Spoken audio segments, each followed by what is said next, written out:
안녕하세요. 얼마 전 인생의 귀한 경험을 하고 지금은 싱글맘이 된 40대 초반의 여성이에요. 여러분이 생각하는 이혼 사유 중에 가장 흔하지 않은 사유는 어떤 게 있나요? 저는 제가 바로 그런 흔하지 않은 사유로 이혼을 하게 됐다고 생각해요. 정말 너무도 어이없는 이유였거든요. 제가 이상한 건지 제 전 남편이 이상한 건지 보시고 한번 판단해 주세요. 저와 남편은 친구들의 소개팅으로 만났어요. 저와 남편의 주선자들이 절친이었고 그들의 소개로 남편과 만나 좋은 인연을 이어왔죠. 남편은 참 착하고 성격은 그리 나쁘지 않았어요. 제가 남자 만날 때 거르는 세 가지도 전혀 해당되지 않았죠. 바람기, 폭력, 노름. 이 세 가지는 제가 세상에서 제일 싫어하는 것들이었어요. 남편은 술을 마셔도 순둥순둥하고 여자라고는 그림자도 없던 사람이었어요. 게다가 저와 연애를 시작하고부터는 여사친과의 연락도 끊을 정도였으니까요. 그렇게 제대로 된 남자와 왜 이혼을 했는지 궁금하시죠? 이렇게 사람 좋은 남편이 가진 딱 하나의 단점. 그것은 바로 팔랑귀라는 점이었어요. 팔랑귀가 뭔지 아시나요? 남의 말에 쉽게 흔들리는 사람을 말해요. 솔직히 여태까지 그것 때문에 마음 고생한 적이 한두 번이 아니었죠. 그 팔랑귀의 가장 무서운 점은 직장마저 시도 때도 없이 바꾼다는 거예요. 결혼이라는 건 안정을 위해 하는 거잖아요. 그리고 애를 낳는 것도 안정적인 환경이 뒷받침되어야만 가능한 일이라고 저는 생각하거든요. 그런데 남편은 그게 없더라고요. 누군가가 혹하는 소리만 하면 흔들리기 일쑤고, 아니지, 흔들리기만 한다면 다행이었죠. 그걸로 몇 번이나 자신이 세웠던 계획을 휙휙 뒤집곤 했죠. 특히 아이를 가지고 육아휴직 중에 이직한다고 퇴사했을 때는 정말 남편 머리통이 쥐어뜯고 싶을 정도였거든요. 그럴 때마다 난리가 난 저희 집을 안정시켜주는 건 언제나 시댁의 몫이었어요. 정말 시모와 시부의 도움이 없었다면 10여 년의 결혼 생활도 견디지 못했을 거예요. 그렇지만 다르게 말하면 이 남자와 결혼을 안 했다면 그런 도움 없이도 잘 살지 않았을까요? 시부모의 도움이 있으면 좋을 것 같지만 마냥 그런 것만도 아니에요. 남편 단속 제대로 못하는 무능한 아내가 된 것 같고 맞벌이라 남편에게 더 신경 쓰지 못하는 와이프처럼 느껴졌죠. 물론 제 생각이고 저만의 느낌이지만요. 제가 그렇게 느낀다고 말하면 남편은 우리 부모님인데 네가 왜 그런 걸 느끼냐고 묻더라고요. 10년 가까이 시부모에게 경제적으로 의지하게 되면 돈 한 푼 쓰는 것도 눈치가 보인다는 걸 남편만 모르고 속 편하게 살더라고요. 이런 점이 저를 질리게 만들었어요. 그렇게 10년을 넘게 아슬아슬한 줄타기 같은 결혼 생활을 어찌저찌 유지해오고 있었죠. 저는 남편과 생활비를 반씩 부담하고 있었어요. 맞벌이니까 같이 돈을 내고 생활하는 게 맞다고 생각했고 저도 푼돈이나 벌려고 일하는 게 아니었으니까요. 제대로 된 월급 받으며 일하니 제 몫은 당연하다 싶었는데 어느 날은 남편이 생활비를 안 주더라고요. 자신이 내야 할 몫이 있는데도 말이죠. 여보, 생활비가 안 들어왔는데 좀 늦어? 벌써 날짜가 그렇게 됐나? 미안한데 이번 달은 못 줄 것 같은데. 무슨 일인데 이번 달은 못 줘? 이번 달 월급 받은 건 어디에 썼는데? 빌린 거 좀 갚고 쓸 데 있어서 썼지. 많이 모자란 것 같으면 엄마한테 말해서 돈 좀 받아올까? 남편의 엄마 소리에 저는 깜짝 놀라 고개를 저었어요. 아니, 됐어. 맞벌이 하면서 그 정도 돈도 없다고 뭐라 하실까봐 겁나. 일단 이번 달은 내가 생활비 할 테니까 다음 달부터는 잊지 말고 챙겨줘. 그날은 그렇게 대수롭지 않게 지나갔어요. 그렇지만 정작 다음 달이 되자 남편은 또 생활비를 주지 않더라고요. 이상하다 싶은 생각에 남편을 추궁했어요. 남편은 조금만 기다리라고 하더라고요. 그리고 며칠 뒤 남편이 저를 어딘가로 데리고 가더군요. 몹시 들떠 있었어요. 서프라이즈라도 하려나 싶었는데 어느 한적한 골목에 도착한 남편이 제게 내리라고 하더군요. 여기는 왜 왔어? 뭘 보여주려고 여기까지 오자고 한 거야? 한번 쓱 둘러봤지만 별로 특별할 게 없는 오가는 사람조차 많지 않은 골목이었거든요. 그때 남편이 어느 카페 앞으로 데려가더라고요. 짜잔, 여기가 바로 내 새로운 직장이야. 나 카페 창업했어. 남편의 그 말에 저는 너무 놀라 말을 잃었어요. 갑자기? 나한테 한마디 상의도 없이? 왜? 잘 다니던 직장 때려치고 왜? 이런 말들이 머릿속을 맴돌았지만 나오는 말은 그게 아니었어요. 미쳤어? 당신이 무슨 창업이야? 이거 인테리어까지 싹 다 새로 했네. 말해봐. 이거 얼마 들었어? 지금 당신 수중에 있는 돈으로는 할 수 있는 일이 아니잖아. 돈 그렇게 많이 안 썼어. 한 1억 5천쯤 썼나? 퇴직금은 얼마 안 돼서 크게 도움은 안 되더라. 그래서 아파트 앞으로 담보대출 받았어. 요새 카페 잘 된다니까 돈 펑펑 벌어서 갚으면 되지. 상권이고 타겟팅이고 아무것도 모르는 이 양반이 무슨 장사를 한다고 하는 건지. 게다가 아파트 담보대출? 어디서 따져야 할지도 모른 채 저는 남편에게 소리쳤어요. 카페 장사가 잘 된다고 누가 그래? 요새 카페 장사도 웬만큼 노하우 없는 거 아니면 망한다고. 이번에는 누가 당신 꼬셨어? 말해봐. 꼬셨다니. 그냥 그 내 대학 동기 있잖아. 걔가 저번에 귀뜸해주더라고. 자기 와이프 카페 창업했는데 장사가 잘 돼서 대박이라고. 창업하는 거 엄청 쉽고 돈도 지원 많이 된다고 해서 했지. 어때? 유행할 만한 거 다 집어넣었는데 괜찮지? 저는 골이 띵하고 현기증이 나서 아무 말도 못했어요. 그냥 옆에 있는 담벼락을 잡고 겨우 서 있을 수밖에 없었죠. 팔랑귀 남편이 또 팔랑팔랑 남들 이야기에 혹해서 이런 대형 사건을 저질러버린 거였어요. 저거에 우리 아파트 이름으로 대출을 받았다 이거야? 당신 어머니한테 의논은 하고 대출한 거 맞아? 엄마한테 왜 물어봐? 그 아파트가 내 앞으로 된 건데 결혼한다고 엄마가 나 주셨잖아. 맞는 말이긴 했어요. 하지만 적어도 무상으로 시모에게 받은 아파트라면 좀 더 소중히 대해도 되지 않았을까요? 남편은 섬세함이라고는 일도 없는 표정으로 말하더군요.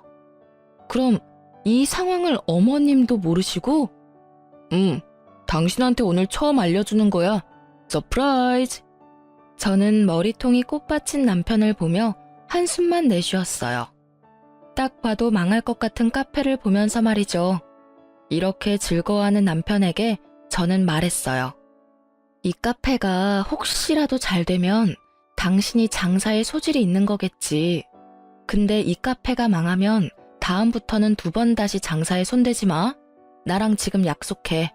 이 상황을 어떤 식으로든 수습해야 하는 저로서는 당장 이걸 뒤집어 엎으라, 되돌려 놓으라 할 수 없었어요. 1억 5천이나 들어간 사업인데 지금 당장 어떻게 되돌릴 수 있겠어요? 저는 마지막으로 남편에게 통보한 거예요. 장사에 관련한 일은 이번으로 끝낼 거라는 걸. 남편은 고개를 끄덕였고 며칠을 행복회로 열심히 돌리고 있더라고요. 그런데 역시나 제 예상대로 상황이 흘러가더라고요. 팔랑귀인 남편이 제대로 장사를 할 수 있을 리가 없거든요. 결국은 남들 따라 이것 찔끔 저것 찔끔 해보다가 특색 없고 상권 좋지 않은 상황에 빚만 남긴 채 폐업 처리됐어요. 빚이 많은 이유는 몇 번 쓰지도 않은 물건을 트렌드에 맞춘다나 뭐다나 하는 이유로 사모아놓고는 결국 써보지도 못한 채 폐업이 돼서 그래요. 이 빚은 고스란히 저와 남편에게는 압박이 되어 돌아왔어요. 남편도 폐업 후에 어떻게든 넣었던 돈만큼 뽑아보려 했지만 아시잖아요. 중고되면 가격은 똥값 되는 거. 결국은 아파트 담보대출 금액을 갚을 수 없는 지경이 되자 남편은 또 시댁에 쪼르르 달려가더라고요. 죄송스럽고 민망한 마음에 시댁 가기 힘들었던 저까지 매달고 가서는 부탁하더군요. 엄마, 나 장사하려고 우리 아파트 담보대출 받았는데 폐업하고 그거 못 갚고 있거든. 담보대출만 어떻게 해결해주면 안 될까? 남편 옆에서 저는 죄인처럼 고개만 숙이고 있었어요. 한숨 쉬는 시모와 탁자를 탁탁 때리는 시부의 소리가 제 심장마저 꽉 죄어오더라고요. 아가, 너 혹시 얘 장사하는 거 알았니? 아니요, 저도 몰랐어요. 생활비를 2달째 안 주길래 혹시나 했는데 이미 제가 알았을 때는 인테리어까지 다 끝낸 상태였더라고요. 시모는 눈을 감더니 한숨을 푹 쉬며 말하더군요. 네가 고생이 많다. 철없는 남편 데리고 살랴 일하랴 해보랴. 내가 그래서 너희 집에 도움을 주는 거야. 그런데 아들이라고는 하나 있는 놈이 도대체 뭐가 모자라서 여기 기웃 저기 기웃 줏대도 없이 맨날 일을 벌리고 뒷수습을 부모한테 맡기는 거야. 응? 말해봐. 너 나랑 척지고 싶으냐? 여태껏 조용히 도와주시던 시모의 분노가 극에 달한 듯 보였죠. 하긴 저런 말이 왜 안 나오나 싶었거든요. 저는 조마조마한 마음으로 고개만 푹 숙이고 앉아 있었죠. 그런데 남편은 그게 또 엄청 서운했나 봐요. 엄마, 나도 그냥 장사한 거 절대 아니야. 아니, 주변에서 하도 카페가 돈벌이가 잘 된다고 하길래 나도 좋은 생각에서 한 거지. 나쁜 생각으로 했겠어? 그런 것 가지고 무슨 척을 지내 마네야. 그리고 나 잘 되면 어차피 다 엄마 아빠한테 잘해주는 건데 왜 내가 뭐 할 때마다 하지 말라고 막는 건데? 막아서 네가 안 한 적 있었냐? 사고는 다치고 수습만 나더러 하라고 한 게 몇 번째인지 나 알아? 내가 너를 잘못 키웠지. 애 낳고 살면 철들 거라 생각했던 내가 바보였어. 경고하는데 정명철, 너 이번이 마지막이야. 다음부터 사고치고 여기 와서 이러면 당장 내쫓아버릴 거니까 앞으로는 무슨 일 벌일 때 잘 생각하고 결정해. 돈 대주는 거 이번으로 끝이야 끝.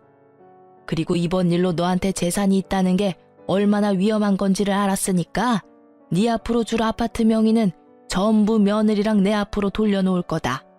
너한테 재산 넘겨줬다가는 한 달도 못 가서 다 털어먹을 것 같으니까. 결국 시모의 불호령에 남편도 깨갱했죠. 저는 그냥 옆에서 듣고만 있었는데도 그 분노가 고스란히 느껴질 정도였거든요. 집에 돌아온 남편은 저한테 투덜대더라고요. 엄마 진짜 너무한 거 아니야? 어떻게 아들 하는 일을 존중을 안 해줘. 솔직히 나도 하고 싶은 거 많은데 언제나 참는 거라고. 그래, 그런 거라면 나도 하고 싶은 거 많아. 다 때려치우고 내가 좋아하는 책이나 읽으면서 여행이나 다니고 애랑 매일 붙어있고 싶지. 근데 그렇게 살면 우리 생계는? 우리 아이 미래는? 당신한테 없는 건 미래를 생각하는 마음이야. 난 내 자식 매번 이렇게 위험에 빠지게 할 생각 없어. 솔직히 말해서 당신 그런 충동적인 행동할 때마다 나한테 상의도 안 하잖아. 그리고 나서 결국 문제 발생되면 스트레스는 온전히 내가 받고. 나도 어머님 의견이랑 동감이야. 앞으로 이런 일 한 번만 더 일어나면 우리 이혼이야. 알았어? 제 말에 남편은 짜증나는 목소리로 대답하더군요. 당신이나 엄마나 똑같아. 매번 내가 하는 일에 못마땅해야지. 나를 존중하지 않는 게 누군데? 여전히 반성하지 않은 남편은 저와 시모를 탓하더라고요. 그래서 이혼하게? 누가 이혼한대? 그냥 혼잣말했어. 앞으로는 그런 일 있으면 이야기하면 되잖아. 결국 남편에게 대답을 받아내고서야 저는 안심했어요. 그리고 남편의 그런 철부지 없는 행동 탓에 남편 명의가 되었을 아파트는 저와 시모 공동 명의로 변경되었죠. 저는 마음이 조금 편해졌어요. 아파트에 제 지분이 생겨서가 아니라 이제 집 잃을 걱정은 사라졌다는 생각 때문에요. 그 일 이후로 얼마간 남편은 더 이상 사고를 치지 않았어요. 하지만 사고를 치는 것보다 더 큰 일이 먼저 일어났죠. 남편이 폐업을 한 그 이듬해 제 생일을 불과 일주일 앞두고 일이 벌어졌죠. 남편이 한 2달 전부터 유독 이상한 증상을 보였어요. 안절부절 못하고 폰을 손에서 떼지를 못하고 발을 달달 떠는 모양새를 보니 뭔가 불안해하는 것 같더라고요. 그런데 그 일이 벌어진 날 아침에는 뭔가 산뜻해 보이더라고요. 그간의 불안이나 두려움은 다 날아간 것처럼 느껴졌죠. 그냥 남편의 감정 기복이었나 보다 하고 편하게 생각하던 제게 남편이 저녁에 잠시 아이를 친정에 맡겨두고 밥이나 먹고 오자고 하더라고요. 이상한 마음이 들었어요. 제 생일은 일주일이나 남았는데 어째서 지금일까 싶었죠. 그렇지만 고민한들 답이 생기는 것도 아니라 일단은 남편과 함께 식사를 하러 갔죠. 식사는 제가 좋아하는 대게였어요. 즐거운 마음으로 식사를 하고 있는데 남편이 조용히 한마디 하더라고요. 여보, 나랑 이혼해줘. 잘 먹던 탱글탱글하던 대게가 목에 걸리는 걸 느끼며 저는 캑캑거리며 기침을 해야 했어요. 그리고는 겨우 진정하고는 남편 얼굴을 봤어요. 평온한 표정, 일말의 미안함도 없는 그 표정에 저는 웃음이 나왔어요. 이건 무슨 장난이 아닐까 하고요. 이혼? 갑자기 이혼 이야기가 왜 나와? 당신 여자 생겼어? 아님 나 몰래 또 사고 쳤어? 그것도 아님 내가 저번에 당신한테 이혼하자고 해서 삐졌어? 제가 농담처럼 묻자 남편이 고개를 젓더라고요. 아니야 그런 거. 나 취직 준비 중인 거 알지? 당시 남편은 몇 개월 동안 취직을 준비 중이었어요. 취직이 안 된 이유는 뻔했어요. 눈만 높아진 데다가 남들이 좋다고 하는 곳만 골라서 넣으니 넣는 족족 떨어지는 거였죠. 조금만 눈을 낮춰도 들어갈 곳은 충분히 많았는데 말이죠. 그래도 남편에게 아무 말 하지 않았어요. 남편 자존심 건드리기는 싫었거든요. 알지, 취직 준비 중인 거. 근데 그게 왜? 그거랑 이혼이랑 무슨 상관인데? 나랑 이혼하면 취직이 잘 되기라도 해? 응. 나 취직이 너무 안 돼서 점집 가서 점 봤거든. 그런데 당신이 문제래. 당신 때문에 내가 취직을 못한대. 나 당신한테 이런 말 하는 거 정말 미안하게 생각해. 하지만 이대로 취업 안 되는 것도 문제잖아. 그러니까 당신이 이혼해주면 안 될까? 당신이 내 인생에서 가장 큰 걸림돌이라는데. 이 이야기를 듣는 내내 어안이 벙벙했어요. 저는 무교고 남편네는 독실한 기독교 신자거든요. 교회를 나가는 부모님을 두고 무당에게 가서 말을 들었더라고요. 아니, 이해와 답을 구하고 싶으면 교회를 가시던가요. 왜 갑자기 뜬금없는 무당이 튀어나오나 싶었는데 역시나 이번에도 남편 팔랑귀가 한탕 했더라고요.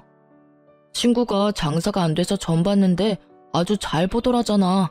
그래서 나도 SNS 보고 점집 찾아서 점 봤지. 그런데 거기서 내가 일이 안 풀리는 게 다 마누라 탓이라고 구태야 한다고 하잖아. 그래서 구슬했는데 당신 그늘이 너무 강해서 구태도 효과가 없으니 이혼을 하라고 하더라고. 저는 경악했어요. 저도 모르는 사이에 남편이 굿까지 했다니 말이죠. 게다가 굿이라는 거 10,000원, 100,000원에 할 수 있는 거 아니지 않나요? 당신 굿은 무슨 돈으로 한 거야? 굿? 그거 빌렸지. 차 담보로.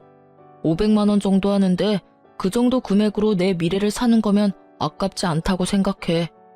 미쳤다는 말이 무색해질 정도로 제대로 돌아버린 남편을 보며 저는 화가 치밀어 올랐어요. 여태껏 싫은 소리 한 번 안 하고 참아줬더니 맨날 사고만 치는 개자식 주제에 이제 와서 나에게 지 인생의 걸림돌이라고 할 자격이 있기나 해요? 당신 진짜 미쳤어. 당신이 왜 굿을 해? 그리고 차 담보대출? 저번에 어머니 말씀 못 들었어? 저번이 마지막이라고 분명히 경고하셨잖아. 근데 왜 또 못 참고 사고를 쳐? 이혼? 이혼하는 거 상관없는데 당신이 나 싫어하고 내가 당신 싫어지면 그때 이혼하는 거지. 생판 모르는 무당이 이혼하랬다고 진짜 이혼하자는 미친놈이 세상에 어딨어? 당신은 내 미래를 위해서 그 정도도 못해줘? 나도 무당 말을 다 믿는 건 아니야. 그치만 할 수 있는 건 다 해봐야지. 내가 왜 이렇게 재수가 없는지 그게 당신 탓이라는데 당신은 나한테 죄책감도 안 느껴져? 이런 말을 듣고 있는데 아주 답답해 돌아가시겠더라고요. 이건 뭐 사이비 종교에 빠진 배우자와 이야기하는 것과 다름없더라고요. 저는 일단 여기서는 물러서기로 했어요. 이 이상 이야기해서 좋을 것 하나도 없다고 생각했거든요. 나한테 이런 소리 하는 당신이나 죄책감 느껴야지. 내 선에서 해결 못하는 일이니까 일단 나는 못 들은 걸로 할게. 그런 이유라면 나는 이혼 안 해. 이혼할 이유도 없고. 결국 저 혼자 집으로 돌아오는데 진짜 머리에서 스팀 나는 기분이었어요. 저놈은 도대체 무슨 생각으로 저딴 말을 짓거리나 싶었죠. 일단 잠시 머리를 식히면 남편도 제자리로 돌아올 거라는 생각으로 저는 당분간 남편을 피해 다녔어요. 그런데 남편은 포기하지 않았더라고요. 이틀 뒤 친정어머니에게서 전화가 왔거든요. 얘, 너 정서방이랑 무슨 일 있니? 무슨 일이길래 정서방이 우리 집에 와서 너랑 이혼하겠으니 너를 설득시켜달라고 하는 거야. 비명 지르듯 말하는 친정엄마의 목소리에 저는 눈을 꾹 감았어요. 지끈거리는 머리를 부여잡고 엄마에게 말했죠. 아무 일 없어. 갑자기 와서 이혼해달라고 난리야 지금. 뭐? 이유가 없는데 왜 이혼을 해달라니? 그것도 처갓집에 와서 할 말은 아니잖니. 진짜로 아무 일 없는 거 맞아? 엄마의 물음에 말문이 막혔어요. 일이야 있었죠. 남편이 벌인 그런 일들이 있기야 했지만 그걸 말하자니 남편 험담처럼 느껴지고 말하지 않으려니 제가 답답하더라고요. 결국은 그 일을 말해줬어요. 정서방 요새 취직이 안 되고 있었거든. 저번에 장사하고 난리치다가 폐업한 뒤로 그것 때문에 어디 점집에서 점을 보고 왔다는데 거기서 굿까지 했대. 500이나 주고. 그 점 보는 무당이 와이프가 문제라고 이혼해야 운이 트인다나 뭐라 했다나 봐. 뭐? 정서방 집이 기독교 아니었어? 근데 왜 점을 보러 가? 교회를 가서 기도를 해야지. 내 말이 저 사람 속 지금 아무도 몰라. 진짜 미치겠어. 정말로 있던 정도 다 떨어질 것 같아. 요새는 진짜 얼굴 꼴도 보기 싫어. 그래서 나도 내버려두고 피하고 있었는데 엄마한테까지 가서 그런 말 했다 이거지? 이 남자가 선을 넘네? 그래 얘. 얼마나 떽떽거리면서 이혼 설득시켜달라고 하는지 나는 빚쟁인 줄 알았어 얘. 정서방 진짜 너무하네. 네가 뭔 잘못을 했으면 또 몰라도 아무 이유도 없이 자기 일이 잘 안 된다고 이혼을 하자고 해? 얘, 너 진짜 정서방하고 살아도 되겠어? 아주 눈에 불을 켜고 이혼하려고 하던데. 엄마는 이러다 우리 손주한테 안 좋은 영향 미칠까봐 걱정이야. 엄마 말을 듣고 나니 눈이 번쩍 뜨이더라고요. 제가 이혼을 안 해주면 남편이 우리 애를 이용할지도 모른다는 생각이 들었거든요. 그 생각과 동시에 정신이 돌아오는데 어떻게든 결판은 봐야겠다고 생각했어요. 그리고는 잠시 남편과 이혼에 대해 생각해봤어요. 이혼 사유가 팔랑귀인 남편 때문이라니. 어디 가서 이야기하기도 부끄러울 지경이라 저도 진짜 미치겠더라고요.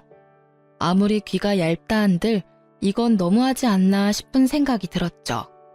저는 그날 엄마와 통화한 뒤 남편과 마주하기로 했어요. 남편에게 물어봤죠. 당신 진짜 나랑 이혼하고 후회 안 할 거야? 나 솔직히 당신이 우리 집까지 가서 이혼 설득해달라고 해서 완전 빈정상하고 열받아서 이혼하고 싶은 마음이거든? 원하면 해줄게.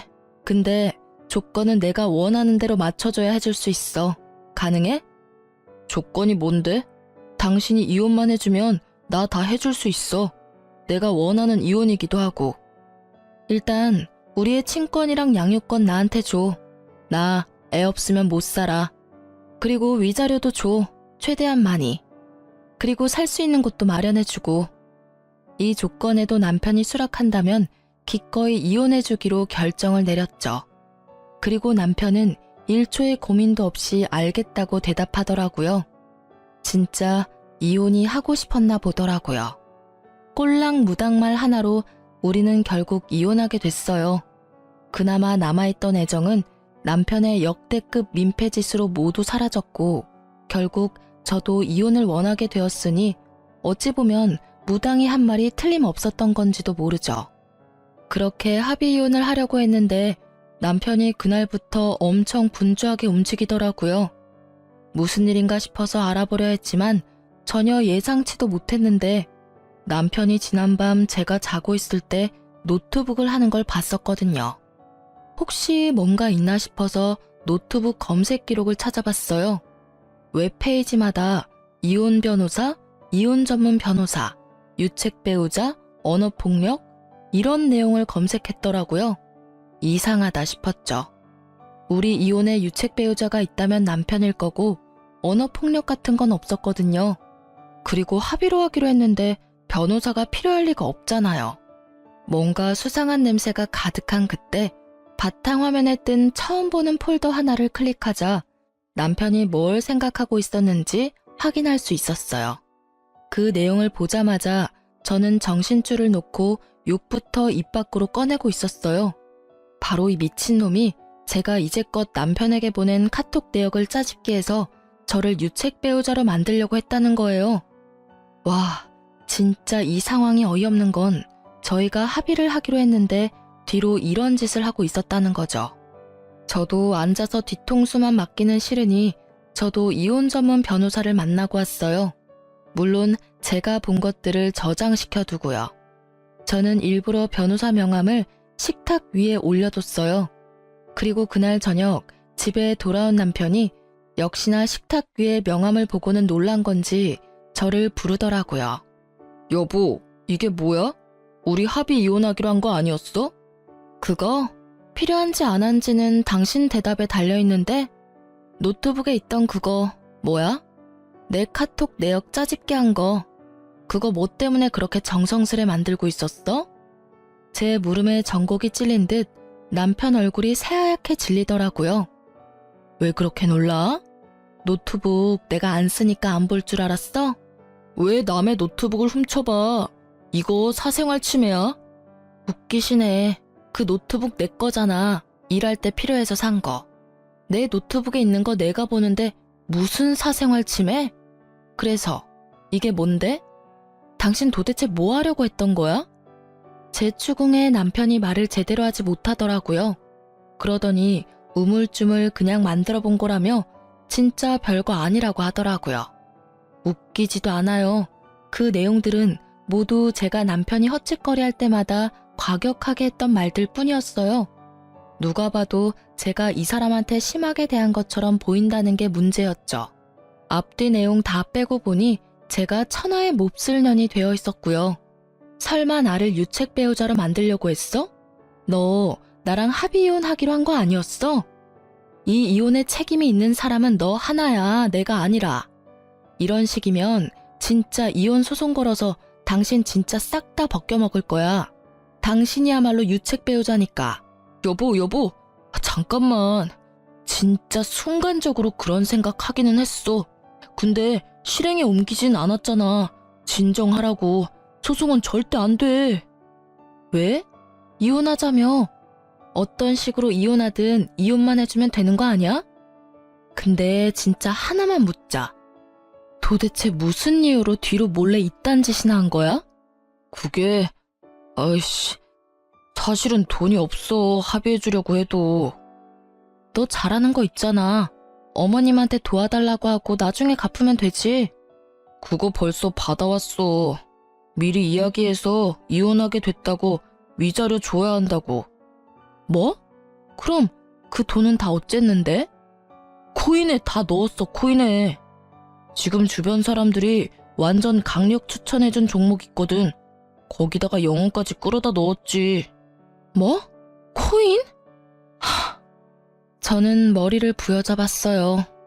이 남자가 정신을 제대로 놓은 것처럼 보였어요. 설마 이 상황에 코인에 올인할 줄이야. 아니, 그러면 이상하잖아. 그렇게 잘 되는 항목이면 수익이 났을 건데 왜 돈이 없어? 잘 벌어서 나한테 위자료 주면 되지. 지금 살짝 정책이라서 확 오르지가 않네. 솔직히 위자료 한두 푼도 아닌데 좀 부담스러워서 그런 거 잠깐 생각해 본 거야. 그런데 나 아직 시도한 건 아니니까 나한테 뭐라고 하면 안 되는 거 알지? 남편의 얼굴을 보는 게 이렇게 고역인 적이 있었을까요? 저는 이 상황을 그냥 넘길 생각은 없었어요. 남편을 끌고 시댁을 찾아갔어요. 어머님, 저랑 이 사람이랑 이혼하기로 했다는 이야기는 들으셨어요? 그래, 들었다. 아들이 위자료 좀 빌려달라길래 5천 빌려줬어. 그런데 오늘은 무슨 일이니? 그 위자료 아드님이 코인 하느라 다 날려먹었다고 하더라고요. 그래서 위자료 안 주려고 저를 유책 배우자 만들려고 했고요. 언어폭력이나 행사하는 쓰레기 와이프로 만들려고 하더라고요. 제 말에 시모의 눈썹이 움찔거리더라고요. 평소에도 포커페이스인 시모의 얼굴이 일그러진 걸 보니 시모가 이 상황을 제대로 모르고 있는 것처럼 보이더라고요. 나는 네가 드디어 우리 아들 헛짓거리 못 참고 도망가는 줄 알았는데 그게 아닌가 보구나. 제가 도망이요? 저는 이혼 안 해주려고 했어요. 그런데 저희가 저한테 뭘 하는 줄 아세요? 취직이 안 돼서 점집 가서 점을 봤다고. 근데 와이프 때문에 자기가 길을 못 편다는 이야기를 듣고 저한테 자기 미래를 위해서 이혼하자고 한 거라고요. 제가 싫다고 했더니 친정에 찾아가서 어머니한테 이혼할 수 있게 저를 설득시켜달라고 했어요. 점집 이야기에 독실한 기독교 신자인 시모의 얼굴이 완전 귀신처럼 바뀌더라고요. 하긴 모태신앙인 아들이 점집을 갔다니 분노할 법도 하죠. 너 며느리 말이 사실이냐? 네가 점집을 가서 뭘 봐? 아이고 이 정신 나간 아들아. 어떻게 하루가 멀다 하고 사고를 치더니 이번에는 그런 이유로 이혼을 해. 게다가 처가집에 가서 네가 그런 요구를 했다고? 너 진짜 귀신이 들었나 보다. 내가 인간이 아니라 귀신을 낳았나 봐. 여태까지는 내가 다 책임지고 해결해 주려 했는데 안 되겠다. 너 이제부터 내 아들 아니야. 남편은 그럼에도 별 미동이 없더라고요. 이 상황의 심각성을 본인만 모르고 있더라고요. 눈치도 없는 놈 알려줄 필요도 없으니 그냥 지켜보기만 했어요. 엄마는 아들 미래가 중요하지 않아? 며느리 때문에 내 출세가 막힌다는데 그럼 며느리를 내치는 게 맞지. 왜 나를 탓하는지 이해가 안 되네? 저 말하는 것 좀 봐. 네가 지금 집에서 가져간 돈이 얼마나 되는지 알아? 이혼 위자료 내가 너한테 주는 게 아니었어. 며느리한테 직접 줬어야지. 엄마, 그리고 와이프랑 엄마 공동 명의로 된 아파트 엄마 거잖아. 그거 나한테 돌려주면 안 돼? 안 돼. 너한테 돈 줬다가는 아무것도 남는 거 없을 거다. 네가 어차피 위자료 날려먹었으니까 그 아파트는 며느리 줘. 위자료로 그 아파트 정도가 아니면 내가 부끄러워서 고개도 못 들고 다닐 지경이야. 그런 정신 나간 이유로 애까지 있는 마누라를 버리는 놈이 내 자식이라는 게 부끄러워 미칠 것 같다고. 아, 엄마. 그거 나한테 주기로 한 건데 왜 말을 바꾸는 건데? 솔직히 저는 그 아파트 시댁에서 다시 가져갈 줄 알았거든요. 그런데 시모가 저한테 준다니 저도 당황스러웠죠. 네가 나한테 가져간 돈은 그 아파트 2배나 돼. 너는 진짜 양심도 없니? 엄마가 네 은행이야? 뭔 일만 있으면 찾아와서 돈이나 해달라고 하고 수습이나 해달라고 하고. 나도 이렇게는 못 산다. 네가 제정신 차릴 때까지 나는 이제 더 이상 아무것도 안 해줄 거야. 그리고 합의 이혼 안 하면 소송비도 일절 지원 안 할 테니까 그렇게 알아. 시모의 불호령에도 남편 얼굴은 의기양양하더라고요. 그래, 엄마 마음대로 해. 나도 코인으로 돈 좀 벌었거든? 그거 있으면 저딴 아파트 별거 아니니까. 나중에 나한테 와서 빌며 후회나 하지 말라고. 그럴 일 없을 거다. 그리고 너 우리 집에 들어올 생각하지 말고 집이나 찾아봐. 지금 있는 집은 며느리한테 위자료 대신 줄 테니까. 결국 저는 위자료 대신 그 아파트를 받기로 했고 남편은 그 집에서 쫓겨나가듯 나갔어요. 합의 이혼을 한 거고 일단 아파트는 공동 명의로 되어 있는 상태라서 어머님이 제 명의로 돌려주셨어요. 저를 유책 배우자로 만들려고 했던 남편도 저한테 그걸 들킨 뒤로는 어떻게 해볼 생각도 안 한 것 같더라고요. 시모 덕분에 무사히 이혼을 한 저는 살고 있던 집이 찝찝해서 팔아버리고 그 돈으로 다른 곳에 아파트를 얻어서 들어갔어요. 그리고 양육비에 대해서는 시모가 남편 몰래 먼저 연락이 왔더라고요. 자기 아들이 언제 사고를 쳐서 또 돈을 다 날릴지 모르니 일시금으로 위자료 명목으로 5천만 원을 더 주시겠다고요. 양육비 절대로 못 보낼 상황 생길 것 같다고 하시면서요. 저는 사양하지 않고 받았어요. 혼자서 애 키우게 됐으니 그 돈도 감지덕지였죠. 남편 놈 성격 제대로 알고 있던 시모가 이렇게 챙겨주는 것도 너무 감사했어요. 그리고 몇 달 안 지나서 전 남편에게 연락이 왔더라고요. 전화를 받지 않으려다가 받았어요. 여보, 혹시 나 돈 좀 빌려줄 수 있어? 우리 이제 남이야. 난 당신한테 이런 요구 받을 이유도 없고 받고 싶지도 않아. 당신 코인 잘 되고 있다면서 그럼 그거 팔아서 돈 마련해. 코인은 망했어. 그리고 당신이랑 이혼한 것도 내가 잘못한 것 같아. 그러니까 우리 다시 잘해볼 생각은 없어? 무슨 소리야. 당신이 이혼하고 싶다고 해서 내가 해준 거잖아. 나는 그때 당신 보고 있던 정도 다 떨어진 사람이야. 그런데 코인 망했다고 다시 만나자고? 너 그게 나한테 할 소리니? 나도 어쩔 수 없었어.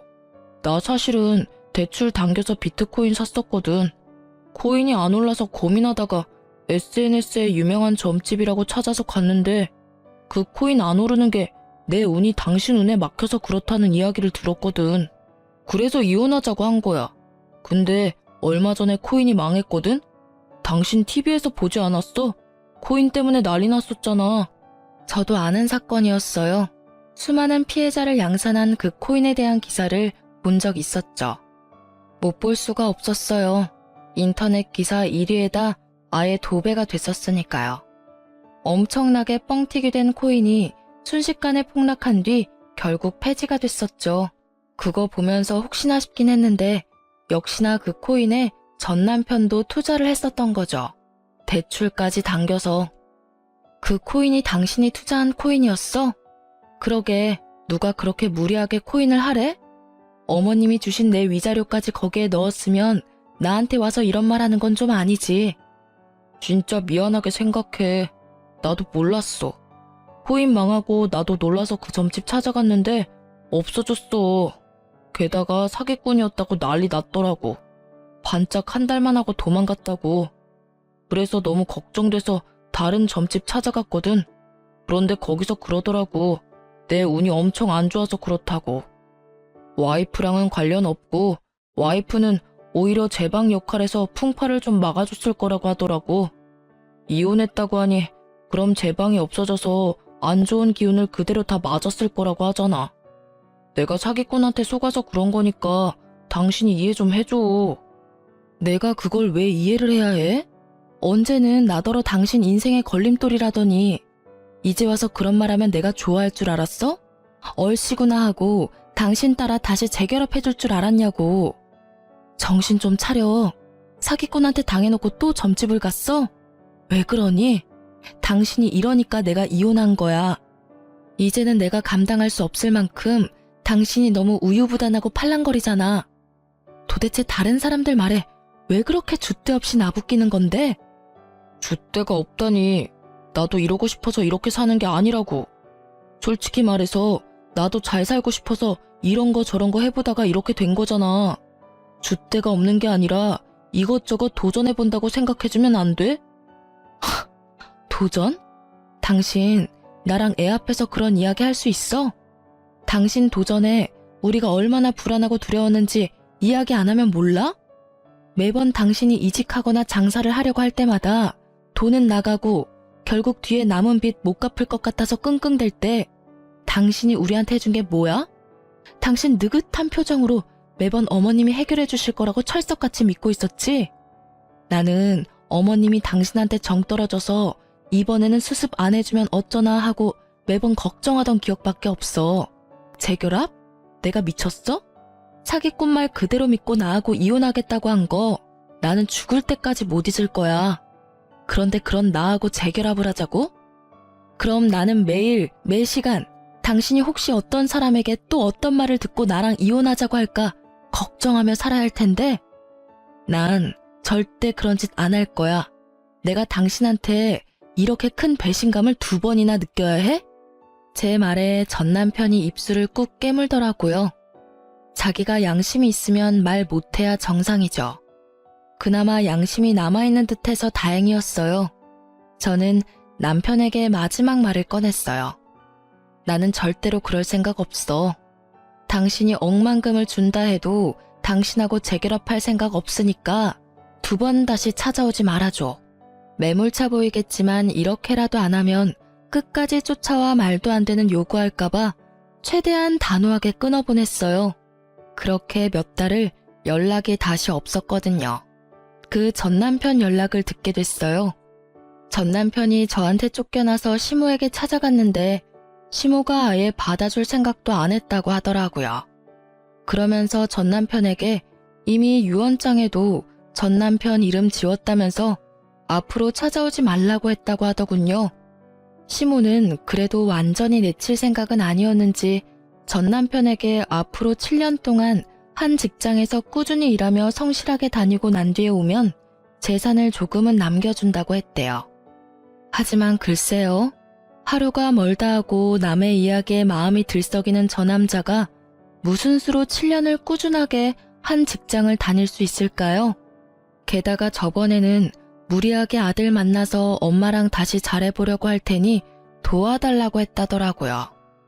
애한테 무슨 짓을 하는 건지. 그렇지만 저학년인 아들이 그 말 듣고 한마디 했다고 하더라고요. 아빠가 먼저 우리 버리지 않았냐고요. 그리고 아빠가 있었을 때보다 지금이 더 마음 편하다고요. 결국 그 이야기에 전 남편은 더 이상 면접 교섭도 하지 않았어요. 그리고 지금은 시댁이며 저며 아이에게 버림받고는 혼자 원룸살이하며 택배 알바하며 돈 갚고 있다고 하더라고요. 시모가 갚아주지는 못하니 본인이 갚기는 해야 하니까요. 정신을 차린 건지 안 차린 건지는 모르겠지만 7년은 지나봐야 알게 되겠죠. 저는 남편과 그렇게 완벽하게 타인이 되고 그 뒤로 마음 편하게 잘 살고 있어요. 남들은 이혼하면 힘들다, 괴롭다, 혼자 돈 벌고 애 키우는 거 힘들다 하지만 저는 이제야 사람답게 사는 것 같아요. 몸이 힘들어도 마음고생은 덜하니까요. 매번 남편이 언제 사고 칠까 전전긍긍하고 사고 친 거 뒷수습은 잘 될까 끙끙 앓던 일들이 아예 사라져버렸잖아요. 정말로 마음이 너무 편해요. 게다가 남편과 이혼하면서 승진까지 되면서 근무 환경이 무척 좋아졌죠. 물론 책임감은 배가 되었고 시간도 많이 부족해졌지만 부족한 시간을 채워주기 위해서 친정 부모님들도 많이 도와주시거든요. 아빠 없이 혼자 자라는 아이 티나지 않게 잘 도와주고 계셔서 감사하고요. 아이는 제게 항상 고맙다는 말을 많이 해줘요. 이런 힘든 와중에도 엄마 생각 많이 해주는 착한 아이로 커준 게 너무 대견하고요. 글을 쓰기 위해 기억을 떠올리면서도 제가 이런 한심하기 짝이 없는 이유로 이혼을 하게 된 것이 여전히 부끄럽고 비참하고 어디 가서 말하기 힘든 일이 됐어요. 이게 어떻게 이혼 사유가 될 수 있을까 싶어서 말이죠. 하지만 과정이 어찌됐든 저도 그 과정에서 남편에게 분노를 느꼈고 정이 다 사라져버렸으니 이혼하게 된 거지만 제가 글을 쓰게 된 것도 이런 한심한 이유로도 이혼을 하게 될 수도 있다는 걸 알려드리기 위해서거든요. 남편이 팔랑귀 때문에 매번 집을 말아먹을 정도라면 이혼하시는 게 편하다고 말씀드리고 싶네요. 모든 분들이 편하게 살 수 있길 바라며 글을 이만 마칩니다.